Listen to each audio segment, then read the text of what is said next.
Hi, I'm J.P. Osterman, and today I'm reading a portion of Chapter 1 from my science fiction novel, Battlefield Matrix, Book 2 in the Neltis series. Chapter 1, Matrix Blackout. Sometimes, old technology, like this Canon A95 digital camera I'm holding, is the best technology, especially now since this blackout started. It's battery driven. My parents had it before they died and I almost recycled it. Thank God I didn't, because now I can record what's happening when no one else can. Alyssa's camera slid sideways, but she realigned it and resumed recording and narrating the scene. Oops, sorry. She checked her watch, stalled at 7:05 p.m. I'm Dr. Alyssa Holton. Today is Monday, February 27, 2068. I just landed at the Richmond Clinton Airfield in Virginia. This blackout began sweeping through the East Coast at 6:45 p.m., so I'm hearing people say. On the way down here from Research Station 2, I did see all the lights and advertising beacons gradually extinguish from the north. I was wondering what the heck was happening. Now I know.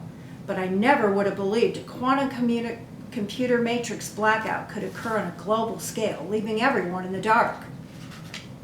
She pointed the camera toward the north sky. No stars yet. The matter stream sample has healed the ozone, but because of the powerful tropopause shield, we can only see light from the moon and the 5 space stations. A small argument broke out behind her. 2 people fighting over what triggered the blackout. One man yelled, "Someone definitely attacked the Matrix." A group of racing scientists stopped the fight by yelling out the ground zero location. They also confirmed the attack. Those who heard the news either dashed for overcrowded exits or sprinted outside toward the lifts to catch hovercraft docking and taking off high up on lily pad platforms. The news circulated through the crowd like the residual light trickling from LED walls and solar panels. Earth's matrix, Terra 2, was responsible for processing energy to everything. Terra appeared dead. The attack is coming from the North Pole, Alyssa continued, recording the chaos. That's what experts are saying. She felt her throat dry and a bit disoriented as she stepped outside baggage claim leading to the hovercraft thoroughfares. With people crying and shouting all around her, she resumed recording the scene. She could see the old paved and potholed streets under the dead magnetic grid that was still attempting to electrify and connect to the Matrix. Everywhere there seems to be a bit of stored energy, but only enough to keep people from dying, she said. The latest shiny fission fusion vehicles were darting in and out of frozen guidance beams like disoriented hummingbirds. Some were stalled or burping in midair. At the end of all the Skyline airstrips, craft were shutting down in dead mode. The ones still in the sky, miles high, were slowly gliding back to the airfield, where outdated emergency vehicles were blaring their horns and waiting on idle to assist them. Beyond the Skylane thoroughfares were 2 biodomes and 2 glass towers, their sleek facades dwindling through the stored energy. People could rent rooms there, attend conferences, descend to the subways, or embark on meglivs and L-cars to other destinations. All their virtual ads had fizzled out, though. Seeing mass confusion suddenly on her right, Alyssa stopped to find her bearings as someone walked into her.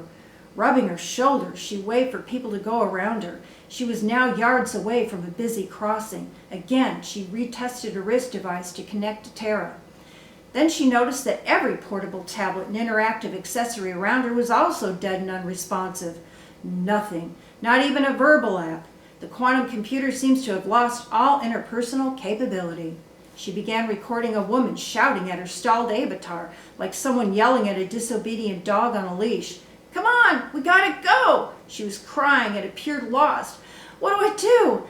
How do I get you moving? Should I leave without you?"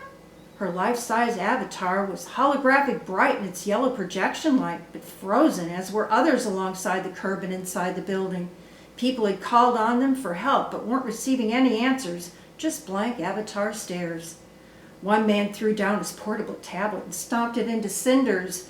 2 attendants pushed him back and doused the sizzling silicon with water. If Richmond is at this level of confusion, the rest of the world must be in utter chaos, Alyssa said into her camera. Noticing it shaking with her trembling fingers, she tried steadying it by zooming in on orderly places inside baggage claim.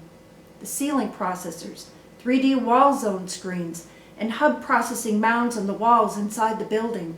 Then she panned the camera around places outside the building, positioned in strategic, matrix processing locations on the brick and stucco surfaces and on the exterior of all the advertising and security kiosks.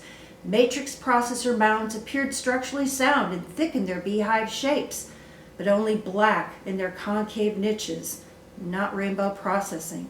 All the high towers supplying electromagnetic and photonic matrix connections to all those mounds and wall zones appeared like dead branches with thin black fractal limbs, their green light signals offline. Quickly panning through the scene again, she whispered, "So the difference is 20 minutes between the start of the blackout to now. It took 20 minutes for my ride to descend from Research Station 2 and disembark people here at the Richmond airfield. Security is really tight. Enforcers are gunned up and running all over, targeting everything in the shadows."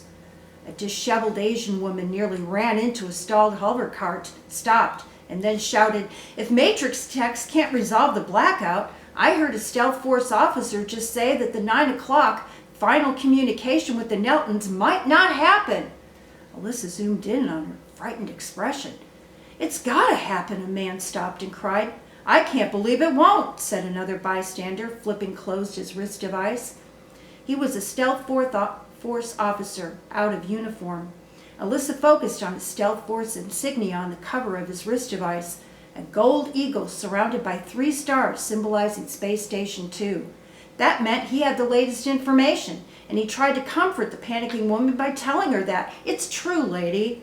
Before the blackout, I received a live stream from the Regency. Half of them are now inside the press room preparing the IMAX screen to process the quantum communication from the Decagon." Alyssa quickly turned the camera lens back on her face to continue her selfie report. "That's the accelerator between Mars and Jupiter. It receives the wormhole from Nelta and then transfers the quantum signals to the Nelton-based screen in the press room, where Terra 2, our quantum computer matrix, helps translate the communication some more, and the Neltons materialize and hold discussions with our people." Meanwhile, a small nervous crowd had assembled around the 3 arguing individuals, and the off-duty Stealth Force officer appeared almost ready to shake the panicking woman to her senses. She screamed, "Final communication might not happen. We could all wind up dead," just as the officer was about to call a real person for help, because he forgot that his avatar wouldn't activate when he tried calling it for assistance. The woman dashed into a sky-lane thoroughfare with hover cars racing above her, but not before her statement ignited a wave of screams that seemed to ripple round the world. Everyone began repeating those words as if Earth might end. Final communication with the Neltons might not happen.